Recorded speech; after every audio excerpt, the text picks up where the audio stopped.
Okay sir, specifically ancient history की बातें करते हैं। जैसे एंशिएंट हिस्ट्री में एक कॉन्सेप्ट है मेगाफोना का, यानी कि आज के ज़माने में जितने भी एनिमल्स को हम जानते हैं उनके सारे के सारे एंसेस्टर्स अब एक्सटिंक्ट हो चुके हैं। 99% of all animals have gone extinct, पर उन 99% में बहुत मेगाफोना एनिमल्स थे। मेगाफोना यानी कि बड़े बड़े एनिमल्स, जो आज के ज़माने में शायद सिर्फ ब्लू व्हेल है। Blue whale is the one existing megafauna, पर पहले बहुत मेगाफोना होते थे, बड़े बड़े बर्ड्स होते थे, बड़े जानवर होते थे। तो उसी पर्सपेक्टिव से वानर सेना और जटायु के बारे में पूछना चाहूँगा। आप क्या मानते हो, वानर सेना क्या थी? क्या वो कुछ एंशिएंट मैन का एक वर्जन था, हाफ मैन हाफ मंकी? क्या मानते हो आप वानर सेना और जटायु जैसे जीवों के बारे में?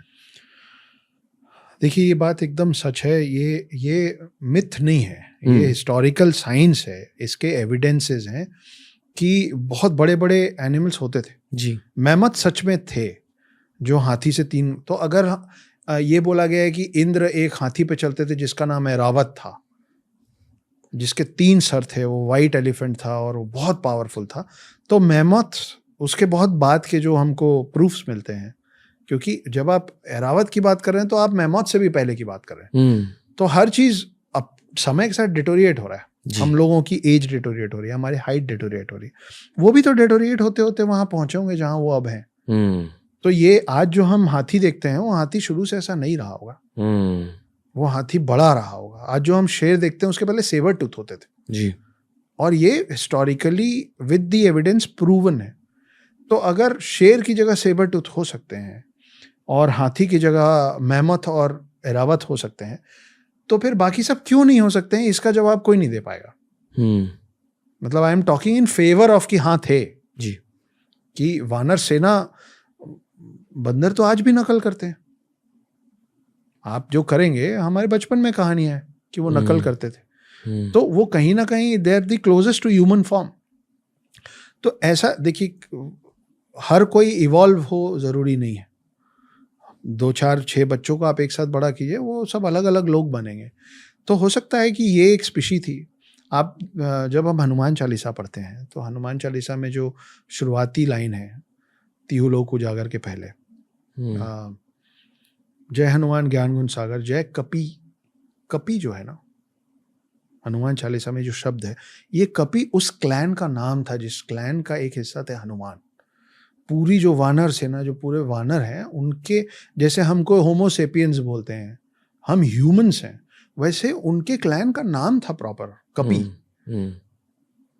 तो वो कपि के अंदर ये सब आते थे, बाली, सुग्रीव, अंगद, हनुमान। तो हाँ, ये होते थे।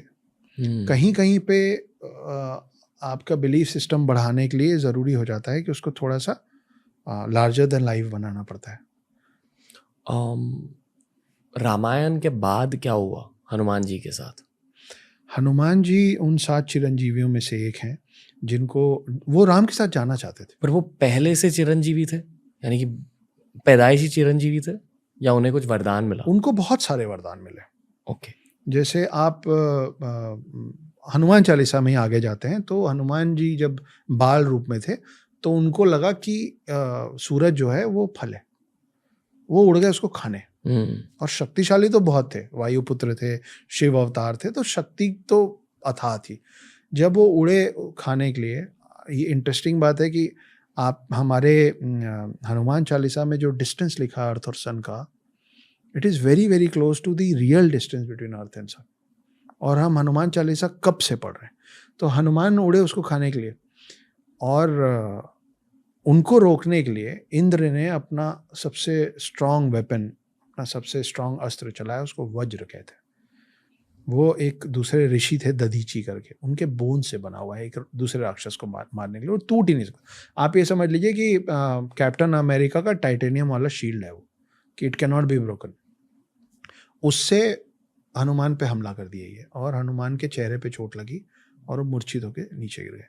हनुमान है वायुपुत्र, तो वायु नाराज हो गए, तो उन्होंने पूरी दुनिया की हवा रोक दी, सब मरने लग गए। उस समय वायु, जो वायुदेव थे, उनको शांत करने के लिए सब भगवानों ने इनको अलग अलग वरदान दिए। जो जो दे सकता था, सब ने अलग अलग वरदान दिए।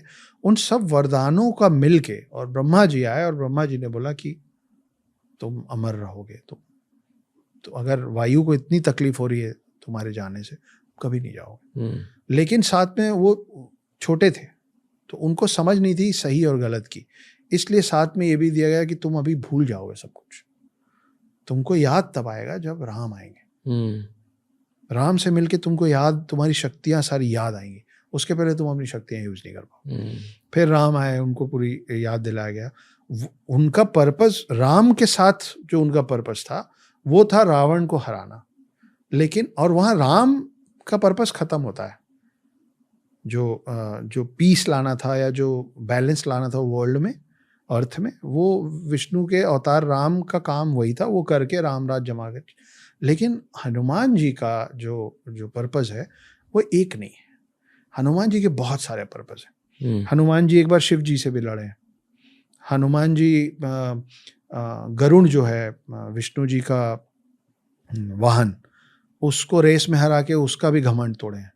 हनुमान जी शिव जी से लड़ते समय उनका त्रिशूल निगल गए थे गुस्से से, और ये सब राम जी के आने पहले हो गया था। हनुमान जी एक बार सुदर्शन चक्र खा गए थे गुस्से से। तो हनुमान जी का जिक्र महाभारत में भी आता है।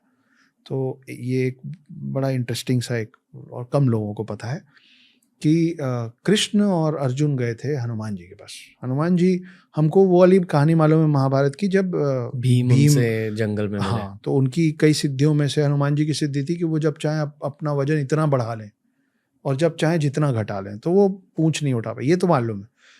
अब वो कहाँ रहते थे वहां भीम को पता चल गया था। तो भीम ने बोला कि हमारा पांडव की जो सेना है वो थोड़ी कमजोर है, हनुमान जी की मदद मांगते हैं। तो ये लोग गए हनुमान जी के पास कि आप हमारे साइड से लड़िए। तो हनुमान जी बोले कि अगर मैं आपकी तरफ से लड़ूंगा तो महाभारत का पूरा पर्पस ही डिफीट हो जाएगा, क्योंकि मैं उतरूंगा तो गेम ओवर हो जाएगा। लेकिन आप आए तो मैं आपको खाली हाथ भी नहीं लौटाऊंगा। अर्जुन, मैं आपके रथ के फ्लैग पे बैठ जाता हूं एज अ सिंबल। तो आप कभी भी देखेंगे ऐसी कोई भी तस्वीर जिसमें अर्जुन है और सारथी कृष्ण है, उनमें एक फ्लैग लगा रहता है और फ्लैग में हनुमान बने रहते हैं जो कि बैठे होते हैं, घुटने के बल बैठे रहते हैं। उसके बाद जब ये वॉर चालू हुआ तो अर्जुन एक तीर चलाते थे और कर्ण का जो रथ था वो कई फीट पीछे चला जाता था। फिर कर्ण एक तीर चलाते थे तो अर्जुन का 2-3 इंच पीछे जाता था, और कृष्ण तारीफ करते थे कर्ण की, क्या तीर चलाया। अर्जुन में ईर्ष्या भावना रही है हमेशा से, कहानियों में भी। तो अर्जुन को लगता था मैं मारता हूँ 20 फीट पीछे जाता है, वो मारते हैं मैं 2 इंच पीछे हिल जाता हूँ तो ये तारीफ करना। 3-4 बार ऐसा हो गया। तो अर्जुन बिल्कुल बिफर गए और कृष्ण को बोले, आप मतलब क्यों कर रहे हैं आप ऐसा, आप देखिए मैं कहाँ भेजता हूँ, वो इतना सा हिला देता, आप उसकी तारीफ करते। तो कृष्ण भगवान बोले कि अरे नादान, वो जिस रथ को हिला रहा ना उसमें हनुमान बैठे हुए हैं, तेरे को मेरे को हनुमान को हिला दे रहा है।